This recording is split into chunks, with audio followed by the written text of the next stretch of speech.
a long odyssey, as you guys well know, and not easy, but I'm lucky to have the support of not only the players, but Bob and Joe. Everybody's constantly, so supportive, and, I'm looking forward to the season. I'm excited. I think it's going to go smoothly. I think I'll be fine. But who knows? We're all, as Vin Scully once said, we're all day to day. So.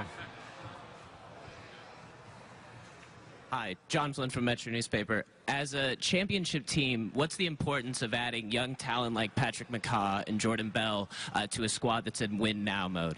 I think it's important to constantly be infusing your roster with young players and energy. I think it's one of the best things that Bob and his staff have done the last few years. When you look at some of the young guys who've made an impact, whether it was through the draft or free agency. So I'm really looking forward to seeing Patrick develop further. He's clearly a good player with a chance to be a great player. And Jordan, we were thrilled to get in the draft. We didn't think he would be there. We're also excited about Damian Jones and Looney. These guys all have a lot of talent. They all know how to play. And it's a good mix with those guys and our vets. Steve, Jeff Ferrato over to the side of the Bay Area News Group. Klay Thompson sometimes tends to blend into the background with all the star power you have, and because of his personality. It seems like this summer he really had a good time over in China, was the head of social media. What was your take on that, and were you happy for Klay to be able to sort of step out into the spotlight? If I could do it all over again, I would be Klay. I mean that. I want to be Klay. He's got it figured out. Just wants to play hoop and have fun and play with his dog. The most low-maintenance guy on earth. Hi, Steve. Mark Medina, Mercury News. When you and the rest of the players meet about the White House potential visit, what are the variables that you and the players are ultimately going to be weighing with that decision?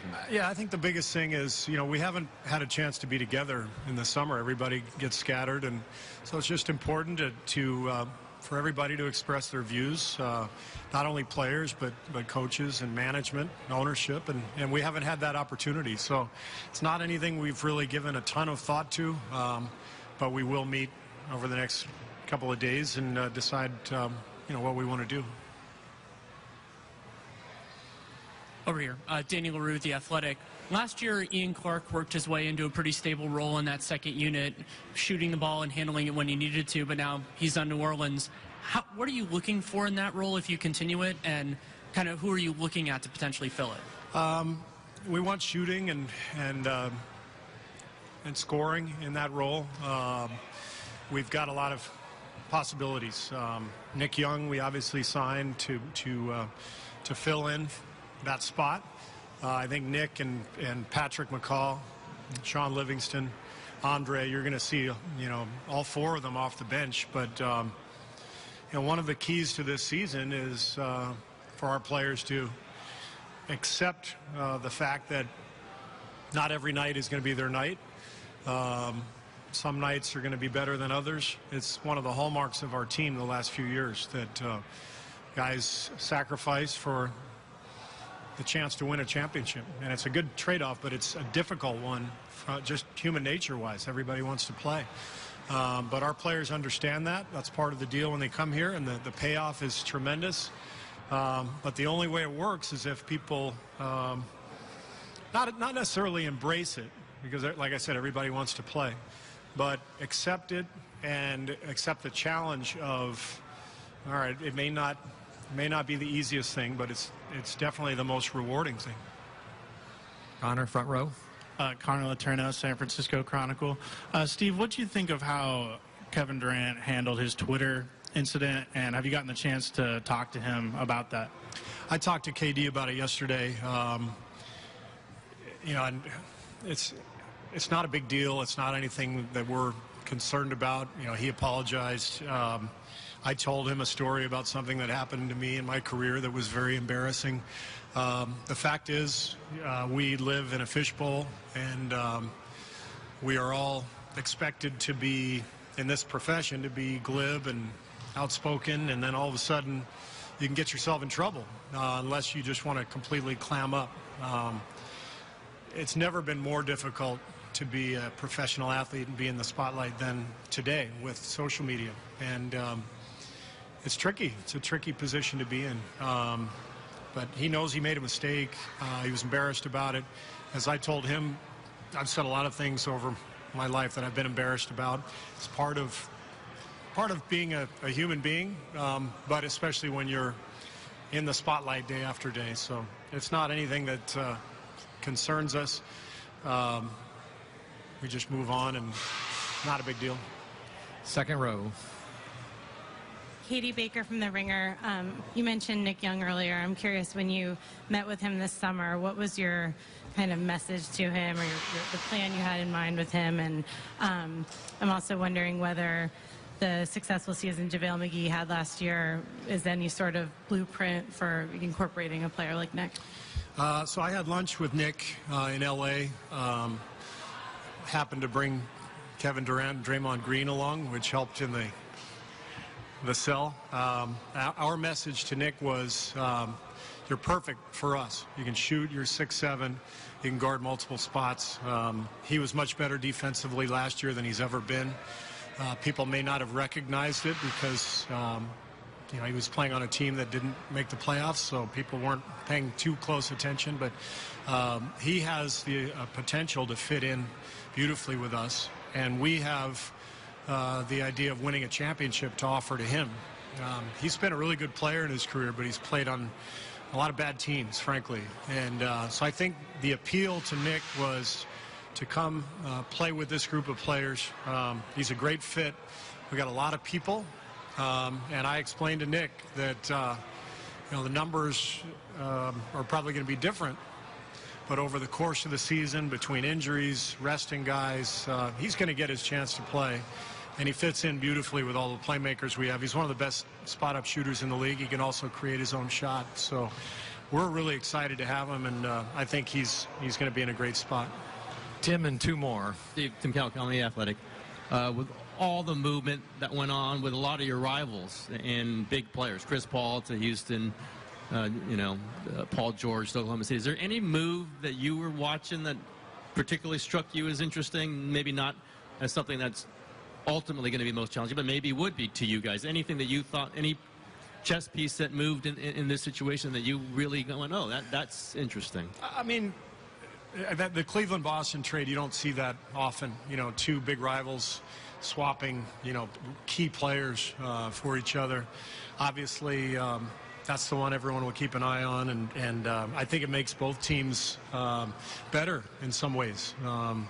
And we'll see how it all plays out. Chris Paul going to Houston is a huge move. We know that.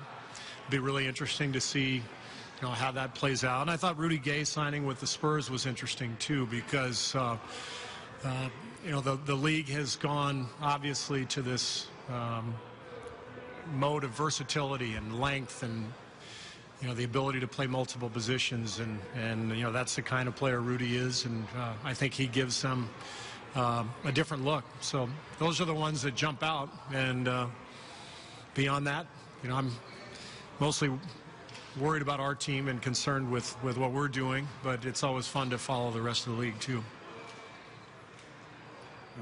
Right here, third or fourth row back. CJ Peterson, SF Bay.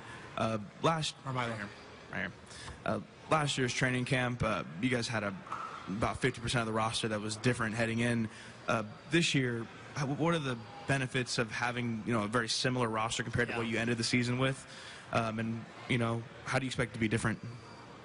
It's interesting. This year reminds me of 2 years ago, training camp with the continuity, almost the exact roster coming back. Camp will be so much smoother this year than last year because all the guys we had to incorporate last year and teach, our system and our style and our culture, they know it. So we're only adding a couple of players, but having, all of our vets, KD and Zaza, David, having all those guys comfortable with what we're doing already, along with the core group that's been here the last few years, I expect that we'll be able to get right into camp and make progress right away without having to build too much of the foundation. The foundation's already there. I think we'll be better this year. We're deeper. As I talked about, the continuity is really important. But the challenge is obvious. 3 years in a row in the finals, trying to make it a fourth. Very few teams in the history of the league have done that, and there's a reason. It's a long haul, and so we're going to have to navigate the season, pace ourselves, but not lose our edge, and that's the balance we're looking for. Last one for Coach Janie. Steve, good morning. Along those lines, what does it say about how Bob was able to keep this roster together and the unselfishness of a lot of the guys on your roster to make that happen? And what did you learn sort of with all the different ways you tried the rotations, mixing and matching throughout last year that you can apply? Well, first of all, Bob is amazing. He really is. He does such a great job, not only of picking players and finding guys who make sense for us, but in terms of helping with that culture of unselfishness that you just mentioned. And obviously it's up to the players to really apply that, and it comes very naturally to them. Steph and KD and Andre. I mean, Andre was the guy who set the tone by going to the bench 3 years ago, and these guys are all really into playing together as a team. That's what makes it fun. And what I've learned is that, first of all, I'm really lucky because I've got a bunch of playmakers. I got a bunch of versatility to play with. So a lot of the things that we try, it's not that far-fetched, right? I mean, we can plug a lot of guys into different spots because they plug a lot of holes. And so the interesting thing this year will be, we got a lot of mouths to feed. And if you look at our bench, how many guys have been full-time starters coming off the bench? JaVale, Andre, Sean, Nick Young, David West, and I'm probably missing a couple. Omri has been a starter in this league. Got a lot of guys who are used to playing big minutes, but our players understand what this is about. There's a bigger picture than just playing time and points per game and stats, and that's why a lot of them have come here the last couple of years. So I'm going to work with them. I'm confident they're going to work with us, and we'll figure out the right formula. Great. Thanks. Thank you.